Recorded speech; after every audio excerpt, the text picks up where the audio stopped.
audio jungle.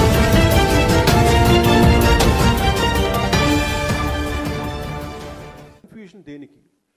నేను మీకు మద్దతు పలికింది ఇంత అనుభవజ్ఞులైన రాజకీయ అనుభవం ఉండి పరిపాలన అనుభవం ఉన్న ఇలాంటి పెద్ద వ్యక్తులే, ఈ స్థాయి వ్యక్తులు మీరు కన్ఫ్యూజన్ గురైనప్పుడు అది మీకు ప్రజలకు ఎలా న్యాయం జరుగుద్ది, ప్రజలకి ఎలా నమ్మకం కలుగుద్ది, దీని ద్వారా ప్రజలకు ఎలాంటి నష్టం జరుగుద్ది? ఇది మీరు సరిగ్గా కానీ ప్రతి ఒక్కరు దీన్ని బాధ్యతతో కానీ మీరు ముందుకు తీసుకెళ్ళకపోతే ఇది చాలా అస్థిరతకి, చాలా అనిశ్చితికి, దీంతోపాటు రేపొద్దున పొలిటికల్ ఈక్వేషన్స్ కూడా మారిపోతాయి.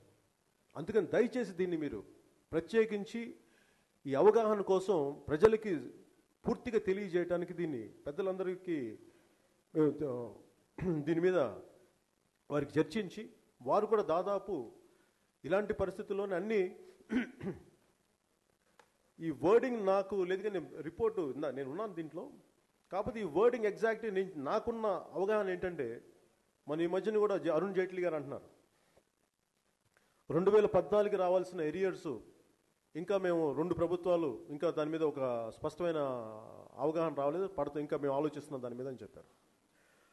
అంటే నేను ఒక 4 సీనియర్ ఐఏఎస్ ఆఫీసర్ని కొద్దిగా రిక్వెస్ట్ చేస్తే ఇన్ని 100 పేజీలని పరిశీలించి వారికి ఉన్న రకరకాల కాంటాక్ట్స్ని వాడి ఒక అవగాహనకి రాగలిగి ఒక రిపోర్ట్ తేగలిగినప్పుడు ప్రజలు ఇంత కష్టపడి ట్యాక్సులు కట్టి ఇంతమంది యంత్రాంగానికి పోషిస్తున్నప్పుడు ఈ రోజుకి మీరు 2014-15 ఎరియర్స్ని మీరు ఈ రోజుకి ఇంకా మాకు స్పష్టత రాలేదు అని అరుణ్ జైట్లీ గారు మాట్లాడినా కానీ, అలాగే ఇక్కడ రాష్ట్ర ప్రభుత్వం మాట్లాడినా కానీ దీన్ని ఎలా అర్థం చేసుకోవాలో మాకు తెలియట్లేదు.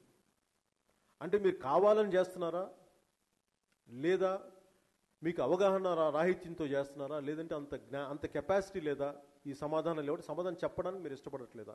ఇవన్నీ నాకు స్వయంగా నాకు అనిపిస్తున్న ప్రశ్న. అలాగే ఏంటండి వీడియో నచ్చిందా? అయితే ఓ లైక్ వేసుకోండి, లేదంటే ఓ కామెంట్ చేయండి.